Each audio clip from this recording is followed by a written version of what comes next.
तर नमस्कार मित्रांनो, राज्यातील वातावरणात अचानक मोठा बदल झालेला आहे। जसं की आपण स्क्रीनवरती बघू शकताय, बहुतांश राज्यातील भागांमध्ये आपल्याला रेड अलर्ट पाहायला मिळते। संपूर्ण माहिती आपण याच व्हिडिओच्या माध्यमातून जाणून घेणार आहोत। तत्पूर्वी तुम्हाला एक विनंती, तुम्ही व्हिडिओ पाहतायत परंतु आपल्या चॅनलला काही सबस्क्राइब करत नाहीत, तर चॅनलला आत्ता सबस्क्राइब करून घ्या व व्हिडिओला एक लाईक देखील नक्की करून घ्या। मित्रांनो, तुमच्या भागामध्ये जर पाऊस झाला असेल तर आपल्याला कमेंट करून नक्की कळवा व तुम्ही हा व्हिडिओ कोणत्या लोकेशनवरून पाहतायत ते देखील आपल्याला कमेंट करून नक्की सांगा। तर आपण आज मराठवाड्यापासून सुरुवात करूयात। आपण जसं की बघू शकताय, जालना, अंबड, पैठण या भागामध्ये आपल्याला रेड अलर्ट पाहायला मिळते।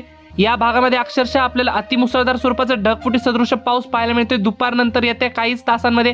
तसेच वैजापूर, श्रीरामपूर, गंगापूर या भागामध्ये सुद्धा आपल्याला रेड अलर्ट पाहायला मिळते। या भागामध्ये सुद्धा आपल्याला मोठा अतिमुसळधार स्वरूपाचा पाऊस पाहायला मिळणार आहे।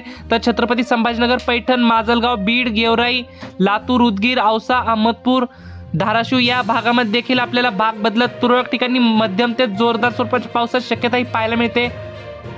तर विदर्भाचा जर विचार केला तर विदर्भामधील आपल्याला वाशिम, यवतमाळ, करंजा, लोणंद, पुसद, हिंगोली या भागामध्ये आपल्याला रेड अलर्ट पाहायला मिळते। जसं की आपण स्क्रीनवरती बघू शकता, या भागामध्ये सुद्धा आपल्याला अक्षरशः ढगफुटी सदृश पाऊस पाहायला मिळणार आहे। तसेच अमरावती, आर्वी, नागपूर, भंडारा, गोंदिया, चंद्रपूर, उमरेड या भागामध्ये आपल्याला भाग बदलत हलक्या ते मध्यम स्वरूपाच्या पावसाची शक्यता पाहायला मिळते। तसेच पश्चिम महाराष्ट्रात जर विचार केला तर मित्रांनो, पश्चिम महाराष्ट्रातील पुणे, सांगली, सातारा, कोल्हापूर, पंढरपूर, अहमदनगर या भागामध्ये आपल्याला भाग बदलत हलक्या ते मध्यम स्वरूपाच्या पावसाची शक्यता ही पाहायला मिळते। तर पश्चिम महाराष्ट्रामधील कोकणपट्टीतील मुंबई, ठाणे, पालघर, रत्नागिरी, रायगड, सिंधुदुर्ग, राजापूर, सावंतवाडी, कल्याण, डोंबिवली या भागामध्ये आपल्याला आज दिवसभरात पावसाची संततधार कायम पाहायला मिळते। तर नाशिक, इगतपुरी, वाडा या जिल्ह्यामध्ये आपल्याला मुसळधार स्वरूपाच्या पावसाची शक्यता ही पाहायला मिळते दुपारनंतर। जसं की आपण स्क्रीनवरती बघू शकताय, नाशिक, मनमाड, इगतपुरी, वाडा, वणी, सिन्नर, राजूर, संगमनेर या भागामध्ये आपल्याला मुसळधार स्वरूपाच्या पावसाची शक्यता पाहायला मिळते।